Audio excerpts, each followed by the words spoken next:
Class 10th में Sanskrit grammar में आज हम 3rd चैप्टर का अध्ययन करेंगे। हमारे 3rd चैप्टर का नाम है कारक। आइए पढ़ते हैं। कारकस्य परिभाषा यानी कारक की परिभाषा। क्रिया जनकत्वम कारकम, क्रिया का जो जनक होता है वो कारक कहलाता है। अथवा दूसरी परिभाषा है क्रियाम करोति इति कारकम, जो क्रिया करता है वो कारक होता है। क्रिया का जनक कारक होता है अथवा क्रिया को करता है वह कारक है।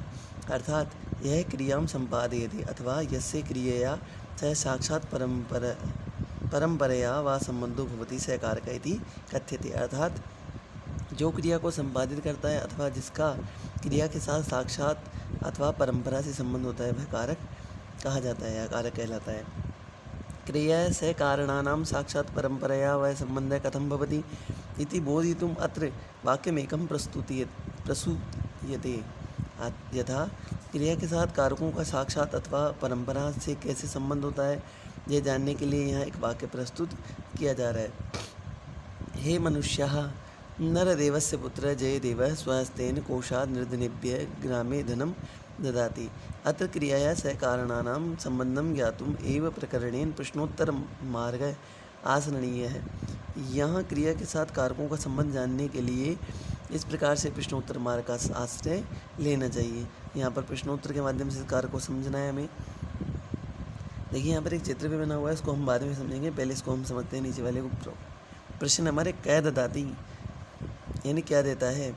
उत्तर क्या ददाती यानी कौन देता है, तो उत्तर आएगा जयदेव है, जयदेव देता है। जयदेव कौन हो गया, कर्ता हो गया। कर्ता में कौन सी व्यक्ति आती है, प्रथमा। फिर आता है किम ददाती, क्या चीज़ दी जाती है, तो इसका आंसर आएगा धनम यानी धन दिया जाता है। तो धन कर्म हो गया, द्वितीय व्यक्ति आएगी। केन ददाती किससे देता है, स्वहस्तेन अपने हाथ से, तो ये कर्ण हो गया, तृतीय व्यक्ति हो गई। केभ्य ददाती किसको देता है, निर्धनेभ्य निर्धन व्यक्ति को, तो दान देने के लिए संप्रदान विभक्ति चतुर्थी होती है। कस्मात् ददाती किससे देता है, किससे अलग करके देता है, तो कोशात कोश से देता है, इसमें अपादान पंचमी विभक्ति हो गई। कुत्र ददाती कहाँ देता है, तो ग्राम यानी गाँव के अंदर, अधिकरण कारक हो गया, इसमें सप्तमी विभक्ति हो गई। एवमेव जयदेव इति कर्तृकारकः तु क्रियाया स साक्षात् सम्बन्धः अस्ति। अन्येषां कारणानां च परम्परया सम्बन्धः अस्ति। अतः इमानि सर्वाणि कारणानि कथ्यन्ते, परन्तु अस्य एव वाक्यस्य हे मनुष्यः नरदेवस्य च इति पदद्वयं ददाति इति क्रियाया स साक्षात् परम्परया वा सम्बन्धो नास्ति। अतः इदं पदद्वयं कारकं नास्ति, सम्बन्धकारकं तु नास्ति, परन्तु तस्मिन् षष्ठी विभक्ति भवति। देखिए इसको इस प्रकार जयदेव इस कर्ता कारक का तो क्रिया के साथ साक्षात संबंध है और दूसरे कारकों का परंपरा से संबंध है।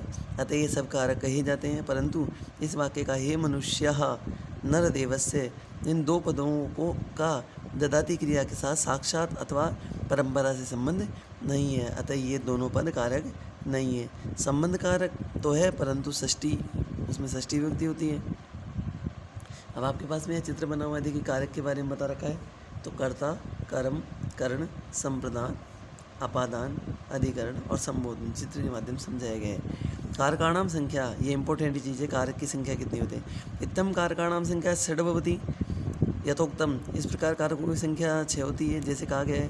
कर्ता कर्मज करणम च संप्रदानम तथैव च अपादानाधिकरणम इत्याहु कारणानि षट्, यानी 6 कारक बताए गए हैं। आगे देखिए इसमें अत्र कारकाणाम विभक्ति जय सामान्य परिचय प्रस्तुतयति। यहाँ कारकों और विभक्तियों का सामान्य परिचय प्रस्तुत किया जा रहा है। ध्यान देने वाली बात है कि संस्कृत में प्रथमा से सप्तमी तक 7 विभक्ति होती है। ये 7 विभक्तियाँ ही कारक का रूप धारण करती है। संबोधन विभक्ति को प्रथमा विभक्ति के ही अंतर्गत गिना जाता है। क्रिया से सीधा संबंध रखने वाले कारक शब्दों को ही कारक माना गया है। षष्ठी विभक्ति का क्रिया से सीधा संबंध नहीं होता है, अतः संबंध कारक को कारक नहीं माना गया है। इस प्रकार संस्कृत में कारक 6 ही होते हैं तथा विभक्तियाँ 7 होती है। कारक तो कितने हो गए टोटल 6 और विभक्ति कितनी है 7। कारकों में प्रस्तुति विभक्तियों का तथा उनके चिन्हों का विवरण इस प्रकार है। देखिए बहुत इंपॉर्टेंट चीज़ है आपके लिए। कर्ता कारक प्रथमा विभक्ति है और चिन्ह इसका ने। कर्म कारक द्वितीय विभक्ति चिन्ह को। कर्ण कारक तृतीय विभक्ति चिन्ह से द्वारा के साथ। संप्रदान कारक चतुर्थी विभक्ति के लिए और को। अपादान पंचमी विभक्ति से पृथक अलग होने के अर्थ में। यहाँ से था वो उस किसी माध्यम से काम कर रहा था, और पंचमी में जो से आ गया वो अलग होने के अर्थ में। संबंध षष्ठी विभक्ति काकेकी रारेरी नानेनी। अधिकरण सप्तमी में पर आधार के लिए। संबोधन संबोधन विभक्ति है ए अरे ओ भो। अब सबसे पहले हम प्रथमा व्यक्ति के बारे में अध्ययन करते हैं। यह क्रियायाः करणे स्वतंत्र भवति स कर्ता इति कथ्यते। स्वतंत्रतः कर्ता। उक्त कर्तरी च प्रथमा व्यक्ति भवति यथा रामः पठति। जो क्रिया के करने से स्वतंत्र होता है वह कर्ता का कहा जाता है। स्वतंत्र कर्ता, कर्ता स्वतंत्र होता है और कर्ता में प्रथमा व्यक्ति होती है, जैसे रामः पठति। तो रामः शब्द में कौन सी आ गई? प्रथमा विभक्ति। अत्र पठन क्रियायाः स्वतंत्र रूपेण संपादकः रामः अस्ति, अतः अयम एव कर्ता अस्ति। कर्तरी च प्रथमा विभक्ति भवति। यहाँ पठन क्रिया का स्वतंत्र रूप से संपादन करने वाला राम है, अतः यही कर्ता है और कर्ता में प्रथम विभक्ति होती है। कर्मवाच्ये कर्मणि प्रथम विभक्ति भवति। कर्मवाच्य में कर्म में प्रथम विभक्ति होती है, यथा मया ग्रंथः पठ्यते। अब देखिए मया में कौन सा आ गया आपके? मया के अंदर आपके आ गया तृतीय विभक्ति। अस्मत् शब्द में अहम आवाम वयम जैसे आता है, तो वैसे आपका तृतीया का एक वचन मया शब्द है। तो ग्रंथ है, ये आपको क्या हो गया? कर्म है, तो कर्म में प्रथमा आ गई। तो कर्म वाच्य कर्मणि प्रथमा व्यक्ति। जब आप वाच्य पढ़ेंगे उसमें आप पढ़ेंगे कि कर्म वाच्य जब हम बनाते हैं तो उस कर्म के अंदर प्रथमा विभक्ति होती है। संबोधने प्रथमा विभक्ति भवति। संबोधने च संबोधन प्रथमा विभक्ति होती है, यथा हे बालकाः यूयं कुत्र गच्छतः। हे बच्चों, हे बालकों। तो बालकाः बहुवचन का शब्द आ गया लेकिन प्रथमा का है। चौथा है इसमें नियम, कस्यचित् संज्ञादि शब्दस्य प्रातिपदिकस्य अर्थम लिंगम परिमाणम वचनम च प्रकटीकर्तुं प्रथमाया विभक्ते प्रयोगः क्रियते। यतो हि विभक्ते प्रयोगं विना कोऽपि शब्दः स्वीक्रियमर्थं दातुं समर्थो नास्ति। अतः एव अस्मिन् विषये प्रसिद्धं कथनमस्ति अपदं न प्रयुज्यते। उदाहरणार्थं बलदेवः पुरुषः लघुः लता। यदि संज्ञा आदि शब्द के किसी संज्ञा आदि शब्द के प्रातिपदिकस्य यथा अर्थ लिंग परिमाण और वचन प्रकट करने के लिए प्रथमा व्यक्ति का प्रयोग किया जाता है, क्योंकि प्रथमा व्यक्ति के प्रयोग के बिना कोई भी शब्द अपना अर्थ देने में समर्थ नहीं है। इसलिए इस विषय में प्रसिद्ध कथन है अपदम न प्रयुज्येत, यानी जो अपद है उसका प्रयोजन नहीं किया जाना चाहिए, उसको प्रयुक्त नहीं किया जाना चाहिए। जिस उदाहरण के लिए बलदेव है, पुरुष है, लघु, लता, ये सब क्या है? आपके प्रातिपदिक हैं, यानी आपके विभक्ति के रूप में प्रयुक्त होते हैं। बिना विभक्ति उसको प्रयोग में नहीं लिया जाता। अब आपने कहा लता के तो आपके विसर्ग लगाए नहीं, लेकिन लता रमा शब्द के अनुसार बनता है। जब स्त्रीलिंग होता है तो वहाँ विसर्ग नहीं लगता। इति शब्दस्य योगे प्रथमा व्यक्ति भवति, यथा वयम इम जयन्तः इति नामना जानीमः।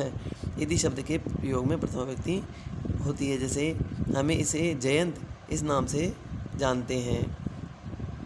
आगे देखें, इसमें ध्यातव्य संस्कृत में कर्ता के 3 पुरुष 3 वचन और 3 लिंग होते हैं। जैसे प्रथम पुरुष, मध्यम पुरुष, उत्तम पुरुष, एक वचन, द्विवचन और बहुवचन। स तौ ते त्वं युवाम यूयम अहम आवाम वयम। प्रथम पुरुष में सर्वनाम रूपों की भांति ही राम, लता, फल, नदी आदि के रूप तीनों वचनों में प्रयोग लिए जाते हैं। कर्ता में 3 लिंग पुल्लिंग, स्त्रीलिंग और नपुंसकलिंग होते हैं। वाक्य में सामान्य रूप से कर्ता कारक को प्रथमा व्यक्ति द्वारा व्यक्त करते हैं। वाक्य में कर्ता की स्थिति के अनुसार संस्कृति में वाक्य 3 प्रकार के होते हैं, कर्तृवाच्य, कर्मवाच्य और भाववाच्य। अभी हमने पढ़ा था प्रथमा में। तो कर्तृवाच्य जब वाक्य में कर्ता की प्रधानता होती है तथा सदैव कर्ता में सदैव प्रथमा व्यक्ति होती है, जैसे मोहन पढ़ती, यानी मोहन पढ़ाई करता है, मोहन पढ़ाई करता है। फिर है कर्मवाच्य। कर्मवाच्य में देखिए वाक्य में कर्म की प्रधानता होती है और कर्म में जब प्रधानता होती है तो प्रथमा व्यक्ति प्रयोग होती है और कर्ता में तृतीया। वाक्य में कर्म की प्रधानता होने पर कर्म में प्रथमा व्यक्ति होती है और कर्ता में कर्ता के अंदर तृतीया होती है। जैसे रामेण ग्रंथ पठ्यते, तो रामेण तृतीया हो गई और ग्रंथ है इसमें प्रथमा व्यक्ति आ गई कर्म में, और पठ्यते या आत्मनेपदी का शब्द बन गया क्रिया का। भाववाच्य वाक्य में भाव क्रिया तत्व की प्रधानता होती है और कर्म की नहीं होती। कर्ता में सदैव तृतीया व्यक्ति और क्रिया आत्मनेपदी प्रथम पुरुष एक वचन में प्रयुक्त होती है। जैसे कमल, ये शब्द गलत लिखा हुआ है, यह है कलमेन, अच्छा कलमेन लिख्यते, या आप जो शब्द अगर इसी हिसाब से पढ़ना चाहें तो कमलेन गम्यते, कमल जाता है। और या फिर आप बोल सकते हैं कलमेन लिख्यते, कलम से लिखते हैं। वाक्य में कर्ता के अनुसार ही क्रिया का प्रयोग किया जाता है, अर्थात कर्ता जिस पुरुष और वचन का होता है, क्रिया भी उसी पुरुष और वचन की होती है। जैसे एक वचन, द्विवचन, बहुवचन में देखेंगे पढ़ती पढ़ते पठंती, पढ़सी पढ़ते पठत, पठामी पठावह पठामह। इस प्रकार हमने प्रथमा व्यक्ति का अध्ययन किया। अब हम द्वितीय व्यक्ति का अध्ययन करेंगे। द्वितीय व्यक्ति में देखिए पहला नियम है हमारे पास में, कर्तु रिप्सिप्तमं कर्म। कर्ता क्रियया यम सर्वाधिकम इच्छति तस्य कर्म संज्ञा भवति, कर्मणि च द्वितीया विभक्ति भवति। कर्मणि द्वितीया, कर्ता क्रिया से क्रिया के द्वारा जिसे सबसे अधिक चाहता है उसकी कर्म संज्ञा होती है, कर्मणि द्वितीया। और कर्म में द्वितीय विभक्ति होती है। जैसे राम है ग्रामम गच्छति, ग्रामम में द्वितीय आ गई, राम गाँव को जाता है। इस प्रकार आपके 5 वाक्य, इनको आप पढ़ें, समझें कि किस प्रकार से कहाँ पर द्वितीय व्यक्ति का प्रयोग हो रहा है। सेकंड नियम है तथा युक्तम अनिप्सितम। कर्ता जिससे प्राप्त करने की प्रबल इच्छा रखता है उसे इप्सित कहते हैं, इन प्राप्त करने की इच्छा को इप्सित कहते हैं। और जिसकी इच्छा नहीं रखता उसे अनिप्सित कहते हैं।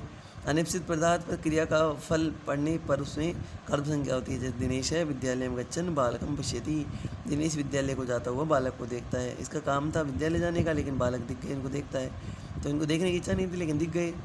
इस प्रकार बालक अनिप्सित पदार्थ है, फिर भी विद्यालयम की तरह प्रयुक्त होने पर उसमें कर्म कारक का प्रयोग हुआ है। अधोलिखित शब्दानाम योगे द्वितीय व्यक्ति भवति। नीचे निम्नलिखित शब्दों के योग में द्वितीय व्यक्ति का प्रयोग होता है। जैसे यहाँ पर है, जैसे अभितय उभयतय, यानी दोनों ओर। राजमार्गम अभितय वृक्षा संधि, या राजमार्ग उभयतय वृक्षा संधि। परितय सर्वतः, चारों ओर। ग्रामम परितय क्षेत्राणि संधि, या ग्रामम सर्वतः क्षेत्राणि संधि। समया निक्षा, विद्यालय निक्षा देवालय अस्ति, या विद्यालय समया देवालयम अस्ति। फिर है अंतरेण या बिना, प्रदीप है पुस्तकम बिना अथवा अंतरेण पठति, अंतरा यानी बीच में। रामम श्यामम च अंतरा देवदत्त अस्ति, यानी राम श्याम के बीच में देवदत्त है। धिक यानी धिक्कार के रूप में। दुष्टम धिक, दुष्ट को धिक्कार है, तो धिक के योग में कौन सी है? द्वितीय व्यक्ति। हाँ यानी हाय, हाँ दुर्जनम यानी दुर्जन को धिक्कार है। प्रति, हाँ दुर्जनम यानी हाय दुर्जन।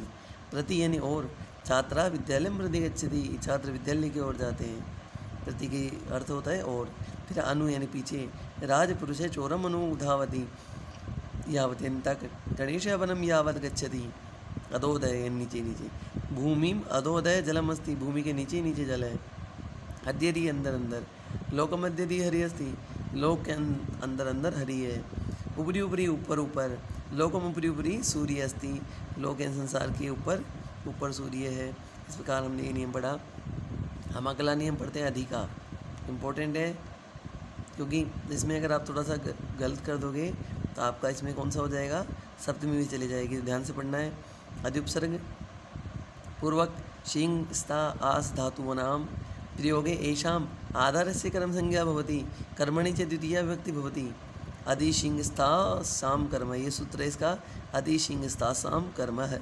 उदाहरणार्थम अधि शिंग स्थाम कर्म, अधि उपसर्ग पूर्वक शिंग यानी सोना, स्था यानी ठहरना, और अस यानी बैठना धातुओं के प्रयोग में इनके आधार की कर्म संज्ञा होती है। और कर्म में द्वितीय विभक्ति होती है। जैसे अधिशेते यानी सोता है, सुरेश है सय्याम अधिशेते। अगर आपने अधि उपसर्ग नहीं लगाया तो सेते शब्द आपका सप्तमी का है, तो अधि लगाते ही आपका किस में हो गया? द्वितीय विभक्ति में। तो यहाँ पर शय्याम द्वितीय विभक्ति का शब्द हो गया। अधितिष्ठति अध्यापक है, आसंदिकाम अधितिष्ठति। अध्यास्ते यानी बैठता है। नृपय सिंहासनम अध्यास्ते, राजा सिंहासन पर बैठता है। फिर हमारे पास चौथा नियम है, ये भी बहुत इंपॉर्टेंट है। उप अधि आंग आ उपसर्ग पूर्वक वस धातु प्रयोग है, अस्य आधार से कर्म संज्ञा भवति, कर्मणि च द्वितीय विभक्ति भवति। सूत्र इसका उपान मध्यांग वास है, उपान मध्यांग वास है, उपांग वधान वास है। उप अधि आंग उपसर्ग पूर्वक वस धातु का प्रयोग होने पर इसके आधार की कर्म संज्ञा होती है। आधार में सप्तमी होती है लेकिन आधार की कर्म संज्ञा हो गई ये आपके उपसर्ग लगाने से। और वस धातु के आधार कर्म संज्ञा होती है, अर्थात सप्तमी के स्थान पर द्वितीय विभक्ति लगाई जाती है। कर्म में द्वितीय व्यक्ति का प्रयोग होता है। जैसे उपवस्ती, पास में रहता है, तो श्याम है नगरम उपवस्ती। तो उपवस्ती अगर आपने उप लगा हटा दिया वस धातु के आगे से, तो वस्ती की जगह यहाँ वस्ती हो जाएगा और वस्ती शब्द रहेगा और नगरम की जगह नगरीय शब्द हो जाएगा। तो आपको ये सप्तमी नहीं करनी है। उप के साथ में वस धातु अगर लगी हुई दिख जाए तो आपको इसमें हमेशा द्वितीय करनी है। अनुवसति, कुलदीप है गृहम अनुवसति। अधिवसति, सुरेशे जयपुरम अधिवसति। आवसति, हरि वैकुंठम आवसति। आगे देखें, अधि नि उपसर्ग द्वय पूर्वक विष धातु प्रयोगे सति अस्य आधारस्य कर्म संज्ञा भवति। कर्मणि च द्वितीय विभक्ति भवति। अभिनिविश्य, अधिनिविश्य विष धातु के प्रयोग से अधि और नि ये दो उपसर्ग लगाने पर इसमें आकर आधार की कर्म संज्ञा होती है और कर्म में द्वितीय विभक्ति होती है। अभिनिविशते यानी प्रवेश करता है।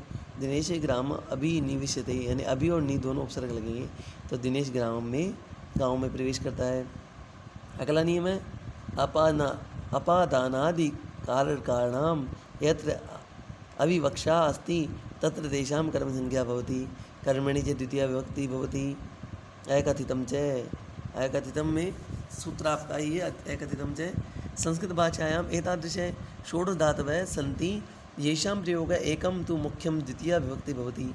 इमे धातव्ये एक द्विकर्मकधातव्ये कथ्यन्ते। एतेषां प्रयोगः अत्र क्रियते अकथितं च। अपादान आदि कारकों की जहाँ अविवक्षा हो वहाँ उसकी कर्म संज्ञा होती है और कर्म में द्वितीय विभक्ति होती है। संस्कृत भाषा में इस तरह की 16 धातुएँ होती है। उनमें प्रयोग में एक मुख्य कर्म होता है और दूसरा अपादान आदि कारक से अविवक्षित गौण कर्म होता है। यानी एक तो मुख्य कर्म होगा, एक गौण कर्म होगा। इस प्रकार गौण कर्म में भी द्वितीय विभक्ति होती है। ये धातु की द्विकर्मक धातुएँ कहलाती है। इसका प्रयोग यहाँ किया जा रहा है। जैसे यहाँ पर आपके 16 धातुएँ हैं आपके पास में। जैसे दू का मतलब होता है दूहना, तो गोपाल है गाम दोगती, गोपाल गाय को दूध को दूहता है। इस प्रकार आपके पास में 16 धातुएँ हैं। इन 16 धातुओं का आपको पढ़ना है और यह देखना है कि इसका कौन सी विभक्ति में प्रयोग हो रहा है। 16 धातु का हमेशा द्वितीय विभक्ति में प्रयोग होगा। जैसे याच, तो सुरेश महेशम पुस्तकम याचते, तो याच धातु के आने से महेशम में कर्म कारक हो गया, द्वितीय विभक्ति हो गई। तो आपके डार्क जो भी इतने हैं ना रेड कलर में लिखे हुए हैं ये सब आपके कर्म कारक में आ गए। ये किसी वजह से आए, इन क्रियाओं की वजह से। आपको 16 क्रियाएँ पढ़नी है और इनको आपको देखना है। अब हम 7वें नियम पर आते हैं। कालवाचिनी शब्दे मार्गवाचिनी शब्दे च अत्यंत संयोगे गम में माने द्वितीय विभक्ति भवति। इसका सूत्र है कालाध्वनो रत्यंत संयोगे। कालाध्वनो रत्यंत संयोग है कालवाची शब्द में और मार्गवाची शब्द में अत्यंत संयोग हो वो कालवाची और मार्गवाची शब्दों में द्वितीय विभक्ति आती है। जैसे सुरेश है अत्र 5 दिनानि पठति। सुरेश लगातार 5 दिन से पढ़ रहा है। मोहन है मास मदिते, मोहन लगातार महीने भर पढ़ता है। नदी क्रोशम कुटिला अस्ति, नदी कोश भर लगातार टेढ़ी है। इस प्रकार से आपके पास 4 सूत्र हैं, नियम है। आपके पास उदाहरण 4, इनको आपको पढ़ना है। ध्यातव्य है, ध्यान देने वाली बात है। गत्यर्थक कर्मणि द्वितीया चतुर्थो चेष्टयाम ध्वनि यदा गत्यर्थक धातूनां कर्म मार्ग न भवति तथा चतुर्थी विभक्ति च भवति। यथा अर्थात जब गति अर्थ वाली धातुओं का कर्म मार्ग नहीं रहता तब चतुर्थी और द्वितीय विभक्ति होती है। जैसे गृहम गृहाय वागच्छति, यहाँ जाने में हाथ पैर आदि अंगों को हिला डुला रहा है और गृह मार्ग नहीं है, मार्ग में द्वितीय विभक्ति होती है। यहाँ पर गृहम, यहाँ पर द्वितीय विभक्ति का प्रयोग हुआ। पंथानम गच्छति, रास्ते में जाता है। शरीर में व्यापार न करने पर चेतसाम हरि व्रजति, मन से ईश्वर हरि को भजता है। शरीर में व्यापार नहीं हो रही, हलचल नहीं हो रही, पंथानम गच्छति। चेतसाम हरि व्रजति, मन में हरि ईश्वर को भजता है। इस प्रकार आपके उदाहरण, इनको भी आपको देखना है। सेकंड एक नियम हो रहा है आपके पास में, एन बा द्वितीया, अर्थात एन प्रत्यस्यन्तस्य शब्दस्य येन समीपतां प्रतीतं भवति तस्मिन् द्वितीया षष्ठी वा भवति। यथा अर्थात एन प्रत्यांत शब्द की जिससे समीपता प्रतीत होती है उसमें द्वितीय अथवा षष्ठी विभक्ति होती है। जैसे नगरम नगरस्य व दक्षिणे, नगर के दक्षिण की ओर। उत्तरेण यमुना नाम, यमुना के उत्तर में। इस प्रकार हमने आज प्रथमा और द्वितीय विभक्ति का अध्ययन किया। बाकी आपके तृतीया से आगे का कारक हम नेक्स्ट वीडियो में अध्ययन करेंगे। आज का कार्य हम यहीं तक रखते हैं।